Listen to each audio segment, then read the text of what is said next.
ليه طفل المتوحد بينام متغطي كله من اوله لاخره متكلفت حتى لو احنا في الحر؟ دي حاجة كتير قوي بتتسأل. او ليه انا كشخص متوحد كبير لسه بنام متغطي رغم ان انا ببقى حران او عرقان او كل الكلام ده؟ اولا غلط جدا، ان سمعت اكتر من حد متخصص بيقول ان ده روتين وان دي عادة غلط ولازم تتغير. هي مش حاجة مؤذية عشان تتغير، واساسا ان الشخص بيتغطى ده بيخرج سموم من جسمه مع العرق.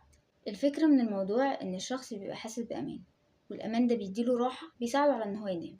في حاجة كده يمكن سمعتوا عنها او لا، ان الشخص المتوحد مش هو الشخص اللي مش بيحب حد يلمسه وكذا وكذا وكذا، في نفس الوقت اوقات كتيرة بيحب ان هو يحس انه مضغوط او في حد ضمه او في مكان ضيق بالظبط على قده، بيحس ان هو مستخبي. ده بيهديله نفسه ويحفز السيروتونين عنده. ولو اتكلمنا، هو لكل واحد اساسا تفضيلاته، والتفضيل ده بيتعلق بالاحساس، وده ما يخليش ان في حاجة غلط وحاجة صح، خصوصا لو الحاجة دي مش مضرة. غير حاجة تانية مهمة، احساس المتوحد بدرجات الحرارة بتبقى مختلفة عن الشخص العادي، وده تاني علشان احساسه بيبقى عالي. هتقولي معنى كده ان هو مثلا ممكن ما يحسش قوي بالشمس فيجيله ضربة شمس علشان هو مش حاسس بيها فهو قاعد تحتها كتير؟ لا، هو بيستقبلها بشكل مختلف. اوقات تانية ممكن ما يكونش مدرك ان الحاجة دي مؤذية، او لسه فاهم ان الحاجة دي غلط، او ان هو ينفع يتحرك اساسا من مكانه علشان ما يتأذيش من الشمس، لكن هو بيستقبل بشكل مختلف عنك. هقولك بحاجة بسيطة، يعني ليه مثلا الشخص المتوحد بيغطي ودانه لما بيسمع صوت عالي؟ وطبعا الصورة الستيريوتايب اللي احنا عارفينها عن التوحد. ليه؟ عشان طبيعي هو سامع الصوت أعلى منك. لو انت سامع الصوت 50%، هو سامعه 70%، فطبيعي بالنسبة له هيبقى مؤذي أكتر.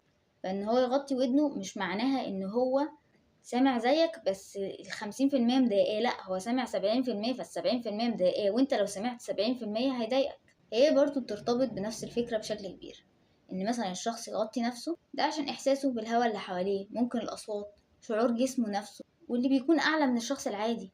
فطبيعي لو انت مش مرتاح انت مش هتعرف تنام. فالفكرة هنا انت بتحب شعور الضغط ده تعليه وتقلل من شعور الحاجة اللي حواليك اللي مضايقاك.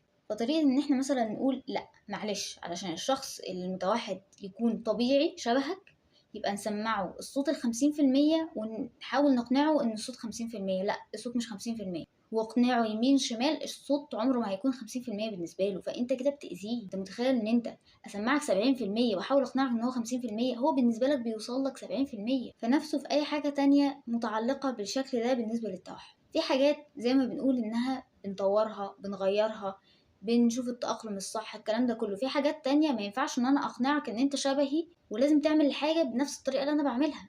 ليه؟ عشان دي حاجة مؤذية بالنسبة له. تاني، انا ما ينفعش اقنع سمكة علشان توصل لنقطة معينة تتسلق على شجرة. هي ممكن تعوم بطريقة تانية، بطريقة مختلفة، وهتوصل برضو للنقطة دي، لكن مش هقول لها اطلعي على شجرة. ده مش في السيستم عندها، انا كده باذيها، هي تطلع على شجرة هتموت. فالفكرة ان احنا بنتأقلم بالحياة مع الحاجة الانسب لينا احنا. وحاجة تانية مهمة جدا، انت بتقول يا لهوي انا هفضل كده طول حياتي، او الشخص ده هيفضل كده طول حياتي، او ايا كان. حتى الشخص المتوحد اللي انت شايفه روتيني، لا، بيتغير بالوقت. هتلاقيه بيغير الروتين ده لروتين تاني، هتلاقيه بيغير طبعه لطبع تاني، هتلاقيه بيحس بشعور مختلف هو اللي بيحسسه بالأمان أو حاجة بديلة، أو هو مش هيبقى محتاج الحاجة دي بس كده.